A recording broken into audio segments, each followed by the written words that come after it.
Warahmatullahi wabarakatuh. Waalaikumsalam warahmatullahi wabarakatuh. Dari kelompok 2 ingin mempresentasikan hasil analisis jurnal pengabdian masyarakat dengan judul Bahaya Penggunaan Formalin sebagai Pengawet Bahan Makanan.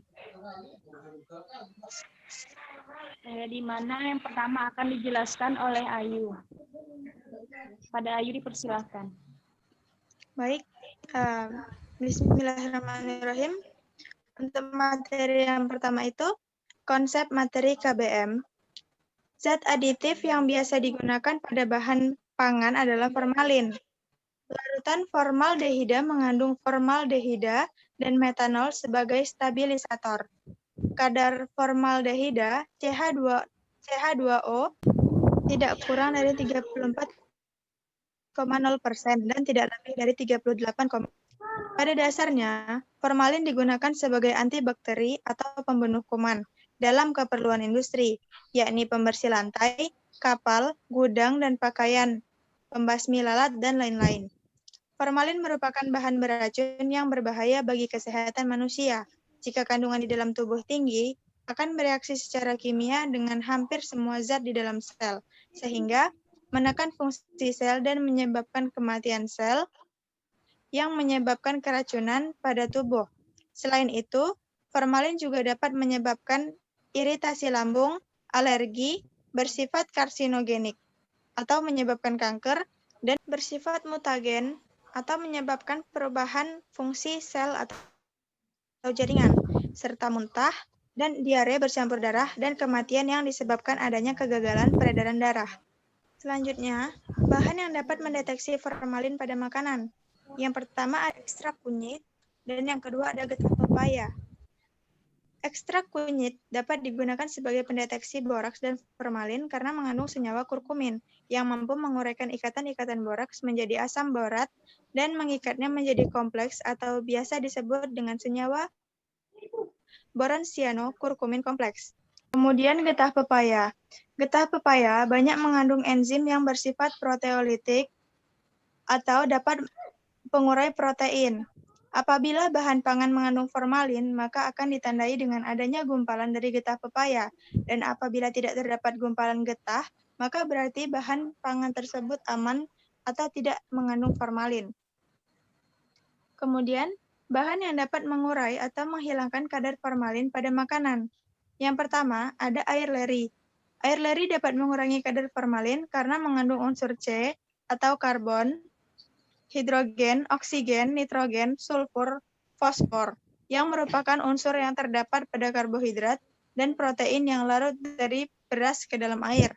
Penurunan formalin pada sampel menggunakan air leri ini diakibatkan air yang terkandung melarutkan formalin dalam sampel sesuai dengan sifat formalin, yaitu mudah larut di dalam air.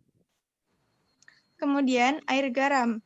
Air garam dapat menurunkan kadar formalin karena sifat formalin yang mudah larut dalam air.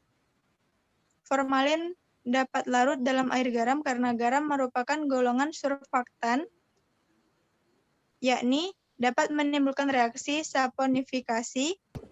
Prosedur deteksi formalin dengan tes kit. Apabila sampel berbentuk cairan, masukkan 1 ml sampel ke dalam tabung reaksi. Apabila sampel padatan, cuci sampel dengan air dan ambil air cuciannya sebanyak 1 ml dan masukkan ke dalam tabung reaksi. Kemudian, tambahkan 3-5 tetes per reaksi formalin dengan hati-hati, tetes demi tetes, dan segera. Tambahkan per reaksi 2 formalin 1 mg ke dalam tabung, lalu kocok dan biarkan lebih kurang 5 menit. Apabila sampel mengandung formalin, maka akan terbentuk warna keungu-biruan.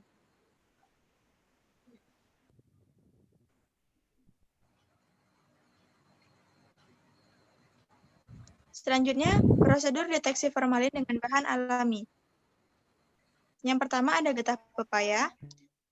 Caranya cukup meneteskan getah pepaya ke kulit ikan. Jika getah menggumpal, artinya ikan mengandung formalin. Yang kedua, tepung dan kunyit. Caranya, tusuk gigi dibaluri tepung kunyit selama 30 menit. Apabila tusuk gigi yang sudah dibaluri kunyit berubah warna menjadi merah bata, artinya makanan tersebut mengandung formalin. Yang ketiga, larutan kunyit. Caranya, buat larutan kunyit dan masukkan kertas saring ke dalamnya. Keringkan kertas saring tersebut, lalu panaskan air beserta potongan makanan yang akan dites. Tetesi kertas saring kunyit dengan air rebusan tersebut. Jika warna kertas berubah menjadi merah bata, artinya makanan tersebut mengandung formalin. Selanjutnya akan dijelaskan oleh Kak Suci. Kepada Kak Suci dipersilahkan. Saya akan melanjutkan penjelasan dari jurnal ini. Yang selanjutnya, cara mengurangi atau menghilangkan kadar formalin pada bahan makanan. Yang pertama, melakukan perendaman dengan air leri atau air bekas cucian beras selama 60 menit. Yang kedua, melakukan perendaman dengan air garam selama 60 menit. Yang ketiga, melakukan perendaman dengan menggunakan air bersih selama 60 menit. Cara pertama akan menghilangkan kandungan formalin sebesar 61,25%. Cara kedua sebesar 66,3% dan cara yang ketiga sebesar 89,53%. Selanjutnya yaitu prosedur kegiatan pengabdian masyarakat. Yang pertama, tahap persiapan. Kegiatan sosialisasi ke mitra atau pemerintah setempat tentang adanya program kegiatan pengabdian yang akan dilakukan di Kelurahan Untia, Kecamatan Birinkanya, dan persiapan dalam menyusun bahan atau modul atau materi pelatihan. Yang kedua, evaluasi kegiatan. Mitra yang dianggap berhasil dalam menyerap dan mentransfer ilmu dan keterampilan yang telah diberikan melalui program kegiatan ini diberikan penghargaan atau reward. Yang ketiga, tahap penyuluhan dan pelatihan. Penyuluhan tentang keamanan pangan, khususnya bahaya penggunaan formalin pada makanan. Pelatihan tentang penggunaan bahan pengawet makanan yang aman, dan pelatihan tentang cara-cara menghilangkan formalin pada bahan makanan. Selanjutnya, hasil deteksi makanan yang berformalin. Yang pertama, ada bahan makanannya yaitu yang pertama ikan segar, ikan kering 1, ikan kering 2, tahu, dan mie basah. Hasil uji formalinnya yang positif formalinnya itu ada ikan segar dan ikan kering 1, ikan kering 2, tahu, dan mie basah hasilnya negatif. Selanjutnya, dampak kepada masyarakat tempat pengabdian. Ada dampak positif dan dampak negatif.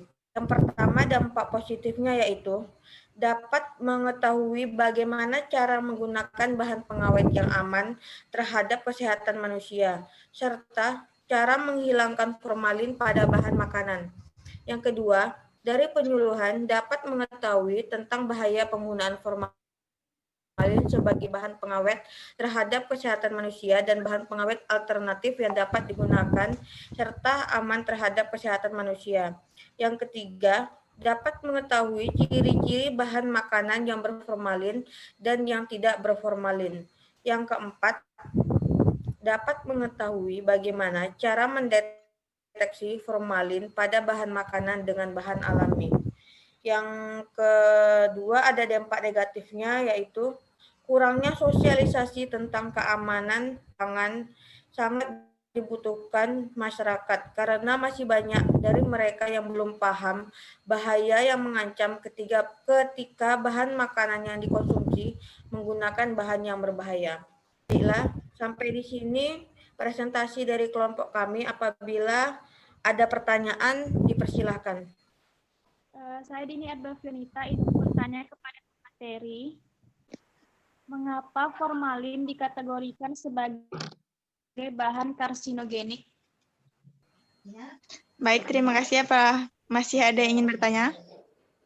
Izin bertanya kepada pemateri, kenapa pengabdian masyarakat ini memilih metode partisipatif dan apa keunggulan dari metode partisipatif ini? Terima kasih.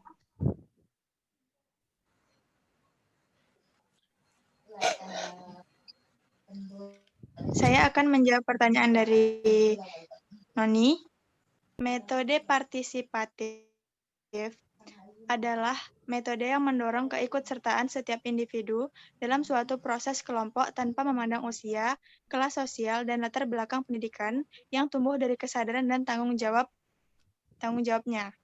Kemudian, keunggulan dari metode ini adalah siapapun dapat menjadi peserta dalam pelatihan atau penelitian, sehingga ilmu yang diperoleh dari pelatihan tersebut dapat diserap oleh masyarakat ataupun peserta dari pelatihan tersebut.